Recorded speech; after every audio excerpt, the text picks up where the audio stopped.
100 కుక్కలు ఒకటై ఒకసారి మొరిగినా ఒక్క సింహగర్జనకు సమానం కాదు. ఎంతమంది గట్టిగా అరిచినా, ప్రచారం చేసినా ఒక్క నింద ఎప్పుడూ నిజం కాదు. ఎదురు దెబ్బ తగిలినప్పుడు తొందరపడకు. కాసేపు ఆగి ఆలోచించు. జీవితం నీకేదో నేర్పడానికి ప్రయత్నిస్తుందని గ్రహించు. ఆకలి గొప్పదా, ఆలోచన గొప్పదా అంటే ఆకలి అవసరాన్ని చూపిస్తుంది, ఆలోచన బ్రతకడం నేర్పిస్తుంది. నలతపడని కళ్ళుండవు, కలత చెందని మనసుండదు. కళ్ళు ఏడ్చినా ప్రతిసారి మనసు బాధపడాలనే రూలేం లేదు. కానీ మనసు బాధపడిన ప్రతిసారి కళ్ళు తప్పకుండా ఏడుస్తాయి. మంచి రోజు, చెడ్డ రోజు అని ఏ రోజు పేరు తగిలించుకొని రాదు. రోజు మంచిగా మారాలన్నా, చెడ్డగా మారాలన్నా నీ ఆలోచనలే కారణం. ఏం జరిగినా పాజిటివ్గా ఆలోచిస్తే ప్రతిరోజు మంచిదే. మనలోని నీతి, నిజాయితీ మనకు తోడుగా ఉన్నంత వరకు భగవంతుడు మనకు ఎప్పుడూ అండగా ఉంటాడు. నిర్లక్ష్యం అజ్ఞానము కన్నా ఎక్కువ కీడును కలిగిస్తుంది. మళ్ళీ మళ్ళీ తప్పులు చేసేవాడు అమాయకుడు. ఒక తప్పును మళ్ళీ మళ్ళీ చేసేవాడు మూర్ఖుడు. తప్పులే చేయనివాడు చేతకానివాడు.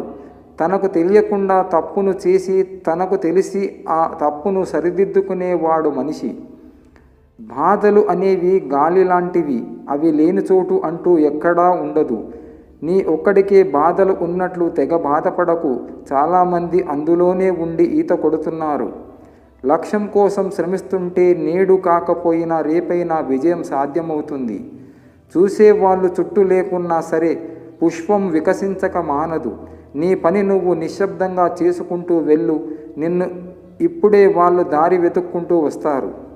బాగుండడం అంటే బాగా ఆస్తి ఉండడమో లేక బాగా సంపాదించే ఉద్యోగం ఉండటమో కాదు. నవ్వుతూ సంతోషంగా నవ్విస్తూ నలుగురితో కలిసి ఉండటం. పక్షులకు కొంత ధాన్యం, పశువులకు కొంత గ్రాసం, మనిషికి కొంత సాయం. ఇదే జీవితం. మన సంస్కారము చెబుతుంది కుటుంబము ఎలాంటిదో. మనం మాట్లాడే మాటలు చెబుతాయి స్వభావం ఏమిటో. మనం చేసే వాదన చెబుతుంది జ్ఞానం ఎంతుందో. మన చూసే చూపు చెబుతుంది ఉద్దేశం ఏమిటో. మన వినయం చెబుతుంది నేర్చిన విద్య ఎలాంటిదో. కోపం ఉన్నవానికి ప్రేమ కూడా ఎక్కువగానే ఉంటుంది. సోదర, మానవ సేవలో శరీరాలు శిథిలమై నశించేవారు ధన్యులు. కొంతమంది వారికి అవసరం పడినప్పుడే మిమ్మల్ని గుర్తు చేసుకుంటే చిరాకు పడకండి. అంధకారములో వారికి మీరే కిరణం కావచ్చు, గుర్తించండి. అనుభవము నమ్మకాన్ని ఇస్తుంది, కానీ నమ్మకం అనుభవాన్ని ఇవ్వదు. మంచి మనసున్న ఏ మనిషికి హద్దు దాటి కష్టపెట్టకు మిత్రమా. అందమైన అద్దం కూడా పగిలితే పదునైన ఆయుధమవుతుందని తెలుసుకో. కడుపు నిండిన వాడికి పెట్టిన అన్నం వ్యర్థం. సముద్రములో కురిసిన వర్షం వ్యర్థం. ధనవంతుడికి ఇచ్చిన బహుమానం వ్యర్థం. పగలు వెలుగుతున్న దీపం వ్యర్థం. బంధనాలు లేని బంధం వ్యర్థం. అసమర్థులతో వ్యాపారం చేసిన వ్యర్థం. హద్దులేని స్నేహం వ్యర్థం. నిజాయితీ లేని ప్రేమ వ్యర్థం వ్యర్థం వ్యర్థం. మంచి అలవాట్లు తర్వాత మన పిల్లలకు ఇవ్వగలిగేది మంచి జ్ఞాపకాలు మాత్రమే. కష్టమొస్తే కన్నీళ్లు కాదు రావాల్సింది, ఆలోచన రావాలి. ఆ కష్టాన్ని అధిగమించే మనోధైర్యం కావాలి. నిన్ను తిడుతుంటే మూగవాడిలా ఉండు. నిన్ను పొగడుతుంటే చెవిటివాడిలా ఉండు. నిన్ను చేతకాని వాడిగా అనుకున్నా సరే ఖచ్చితంగా నీవు మార్గదర్శిగా నిలుస్తావు. శరీరం అనారోగ్యం పాలైన మనస్సు అనారోగ్యం పాలు కానివ్వకండి. నీ మనస్సు ఉన్నతమైన ఆలోచనలతో, భావాలతో ఉన్నప్పుడు అదే మిమ్మల్ని ధీరులుగాను, నాయకులుగాను మారుస్తుంది. నీకు బాగా దగ్గరి వారెవరో తెలుసా? ఎవరిని నువ్వు కలిసినప్పుడు నీకు ఆనందము కలుగుతుందో వారు కాదు. ఎవరిని కోల్పోయినప్పుడు నీకు దుఃఖం కలుగుతుందో వారు. ఒత్తిడి నుండి ఉద్యోగము లేదు, నష్టము లేని వ్యాపారము లేదు, కష్టము లేని వ్యవసాయం లేదు, బాధ లేని సంసారం లేదు, సమస్య లేని మనిషి లేడు. ఇవన్నీ సాధిస్తేనే జీవితం. కన్నీటిని దాస్తున్న కన్నులు, అబద్ధాన్ని నవ్వుతున్న పెదవులు, నాపై లేని జాలి పడుతున్న కాలం, నాకే నేను దూరమవుతున్న కాలం, నచ్చకపోయినా నటించాల్సిన గతి, ఇంకొంత దూరం అంటూ వ్యర్థమవుతున్న జీవితం. దేవుడు అన్ని చోట్ల ఉండలేక అమ్మని సృష్టించాడు. ఇది కలియుగం కాదు, అవసర యుగం. ఎప్పటి వరకు అయితే ఇతరులకు నచ్చినట్లు బ్రతుకుతామో అప్పటి వరకు చాలా మంచివాళ్ళం. కానీ ఒక్కసారి మన మనసుకు నచ్చినట్లుగా మనం బ్రతకడం మొదలు పెడితే క్షణములో చెడ్డవారు అయిపోతాం. కాలాన్ని వృధా చేయడం అంటే నిన్ను నీవు దోపిడీ చేసుకోవడమే. ఆత్మవిశ్వాసము కలిగి ఉండండి. గొప్ప విశ్వాసంలో నుండి మహత్తర కార్యాలు సాధించబడతాయి. ఆనందం అనేది ఆలోచనలో నుంచి వస్తుంది, గెలుపులో నుంచి కాదు.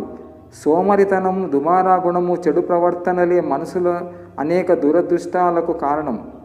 చూడు తమ్ముడు, అప్పు అనేది అడగగానే ఇచ్చే వారి దగ్గర కాదు, ఇచ్చే వరకు అడగని వారి దగ్గర మాత్రమే అప్పు తీసుకోవాలి మిత్రమా. నిలబడక తప్పదు. చిన్నప్పుడు దేన్నైనా పట్టుకొని నిలబడాలి, పెద్దయ్యాక దేన్నైనా తట్టుకొని నిలబడాలి. ఇదే జీవితం. మన మీద మనకి నమ్మకం పెరగాలంటే అంతరాత్మ జవాబుదారీగా ఉండాలి. మన మీద ఇతరులకు నమ్మకం పెరగాలంటే మన తప్పులకు మనమే బాధ్యత వహించాలి. ఎదుటివారికి అర్హత లేకున్నా సరే వారిని గౌరవించు. ఎందుకంటే నువ్విచ్చే గౌరవము నీ వ్యక్తిత్వాన్ని ప్రతిఫలిస్తుంది. నీ వెనుకేమున్నది, ముందేమున్నది అనేది నీకు అనవసరం. నీలో ఏముంది అనేదే ముఖ్యం. ప్రతి ఒక్కరు మంచివారు కాకపోవచ్చు, కానీ ప్రతి ఒక్కరిలో మంచి మాత్రం ఉంటుంది. ఓ దేవుడా, నాకు కోపం వచ్చినప్పుడు నా కళ్ళ నుండి కన్నీరు రానివ్వు, కానీ నా నోటి నుండి మాట రానియొద్దు. కన్నీటితో నా కోపం పోతుంది, కానీ మాట జారితే ఎదుటివారికి బాధ కలుగుతుంది. సమాజంలో బ్రతకాలి అంటే వేటాడే సింహంలా అయినా ఉండాలి, లేదా పరిగెత్తే గుర్రంలా అయినా ఉండాలి, లేదంటే తొక్కేస్తారు. ఇది పచ్చి నిజం మిత్రమా. మిమ్మల్ని బలవంతులుగా చేసే ప్రతి ఆశయాన్ని స్వీకరించండి. బలహీనపరిచే ప్రతి ఆలోచనను తిరస్కరించండి. కాలికి తగిలిన గాయం ఎలా నడవాలో నేర్పిస్తే మనసుకు తగిలిన గాయం ఎలా బ్రతకాలో నేర్పిస్తుంది. 100 ఏళ్ల నీ జీవితంలో ఎలా ఉండానో చెప్తాను. మొదటి 25 ఏళ్ళు నీవి, రెండవ 25 ఏళ్ళు నీ సంసారానివి, మూడవ 25 ఏళ్ళు నీ సమాజానివి, చివరి 25 ఏళ్ళు ఇన్నాళ్ళు నీ బతుకు అర్థమో వ్యర్థమో తెలిసే నీ కుటుంబ సభ్యులది. కోపముతో ఒక్క దెబ్బ కొడితే కొన్నాళ్ళకి మర్చిపోతాం, కానీ మంచిగా నటించి నమ్మకం మీద కొడితే దానివల్ల బాధపడ్డ మనసు కొన్నాళ్లకు మనసుని నమ్మటమే మానేస్తుంది. ఎంత కష్టం వచ్చినా నీ బాధలు ఎవ్వరితో పంచుకోకు. ఈ లోకం ఎంత విచిత్రమైనదంటే పంచుకున్న కష్టాల్లో కూడా 10 రకాలుగా తప్పులు తీసే రకం. మనిషిని చెడు ఆకర్షించినంతగా మంచి ఆకర్షించదు. ఎందుకంటే చెడు సుఖాలతో మొదలై కష్టాల పాలు చేస్తుంది. ఆ మంచి కష్టాలతో మొదలై సుఖంగా బతికేలా చేస్తుంది. ఆస్తి పెరగాలంటే మార్గాలు అనేకం. అభిమానం పెరగాలంటే మాత్రం ఒకటే మార్గం, ఆత్మీయత. జీవితంలో సుఖంగా ఉండాలంటే 3 విషయాలు గుర్తుపెట్టుకోవాలి. జరిగిన దాన్ని మర్చిపోవాలి, జరుగుతున్న దాన్ని గమనించాలి, జరగబోయే దానికి సిద్ధంగా ఉండాలి. మౌనంగా ఉంటున్నాను అంటే మాట్లాడే ధైర్యం లేక కాదు, వాదించడం ఇష్టం లేక. జీవిత పయనములో కొంతమంది పరాయి వారు ఎదురై నన్ను తన సొంతవాడిలా చూసుకుంటే సొంత వాళ్ళలో కొంతమంది పరాయికి భాష్యం చెప్పి కనుమరుగయ్యారు. లోకములో అతిపెద్ద ద్రోహం ఏంటో తెలుసా? అబద్ధపు ప్రేమ చూపి అదే నిజమైన ప్రేమ అని నమ్మించి మోసం చేయడమే. మనిషికి భగవంతుడిచ్చే సమస్యల కన్నా తమకు తాము కొని తెచ్చుకునే సమస్యలే ఎక్కువ. మనుషుల మధ్య అహంకారం, అజ్ఞానం, పెత్తనం, తమకు ఇష్టం వచ్చిన ప్రకారం నడుచుకోవటం, వాటి కోసం పరిగెత్తడం, పేరు కోసం తపన పడటం, ఇతరులను ఎదగకుండా చేయడం, ఇలా మనుషులు తమకు తాము ఇరుక్కొని నరకం పొందుతున్నారు. కంట్లోంచి వచ్చే కన్నీరు అందరికీ కనిపిస్తుంది. గుండెలో ఎంత బాధ ఉందో ఎవరికి తెలియదు. అందుకే కావలసిన వాళ్ళ దగ్గర ఏడుస్తారు. అందరి ముందు నవ్వాలో ఆ బాధని దాచేస్తారు. సముద్రం మీద వచ్చే అలల మాదిరిగా కాకుండా సముద్రమంత లోతుగా ఆలోచించు. ఒంటరిగా నిలబడిన మనిషే ప్రపంచంలో దృఢమైన వ్యక్తి. యవ్వనం, సౌందర్యం అదృశ్యమవుతాయి. జీవితం, సంపద మాయమవుతాయి. కానీ నీవు చేసిన మంచి చెడులే నీ వెంట వస్తాయి. పుణ్యఫలం రక్షిస్తుంది, నీ పాపఫలం నిన్ను శిక్షిస్తుంది. మట్టితో చేసే బొమ్మల ఆకారాలు వేరువేరుగా ఉన్నప్పటికీ అవి అన్నీ మట్టితోనే తయారు చేయబడ్డాయి. అలానే జీవుల శరీరాలు వేరైన వాటిలో ఉండేది ఒకే ఆత్మ. ఈ విషయము తెలుసుకున్న ఎవడు ఇతరులని బాధ పెట్టడు, ఎవరి చేతనైనా బాధింపబడడు. నీతిగల వానికి నింద భయం లేదు, నియమం లేదు. గౌరవము అనేది గుణాన్ని చూసి ఇస్తారు, ధనాన్ని చూసి కాదు. ఎందుకంటే చాలా ఖరీదు పెట్టి కొన్న చెప్పులను గుడి బయట వదిలేస్తాము, కానీ కొద్ది ఖరీదు పెట్టి కొన్న కొబ్బరికాయను మాత్రం గుడిలోకి తీసుకెళ్తాము. కళ్ళు నెత్తికెక్కినప్పుడు పాము తన గుడ్లను తానే పొడుచుకు తిన్నట్లు డబ్బు గర్వము తలకెక్కిన మనిషి తన వాళ్ళను తానే దూరం చేసుకుంటాడు. స్త్రీ ప్రేమ అందించడములో ఓ అమ్మ, స్త్రీ అందులో ఓ దేవత, స్త్రీ తెలివితేటల్లో ఓ మంత్రి, స్త్రీ ఆదరించడంలో ఓ బంధువు, స్త్రీ ద్వేషించడం మొదలు పెడితే నిప్పు, స్త్రీ విజయానికి ఓ పర్వతం, స్త్రీ స్నేహములో నమ్మకం, స్త్రీ దండించడములో ఓ ఉపాధ్యాయుని, స్త్రీ ఇన్ని గొప్ప విషయాలెన్ని ఉన్నా ఎవరికి అర్థం కాని పొడుపు కథ.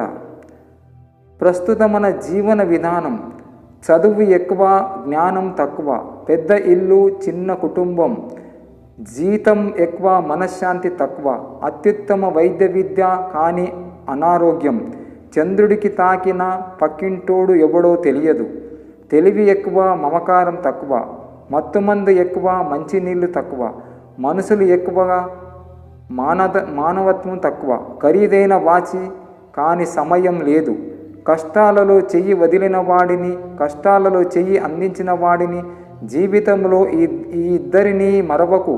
మొదటివాడికి ఆపద, అవసరం, ఆదరణ విలువ తెలియజేయాలి.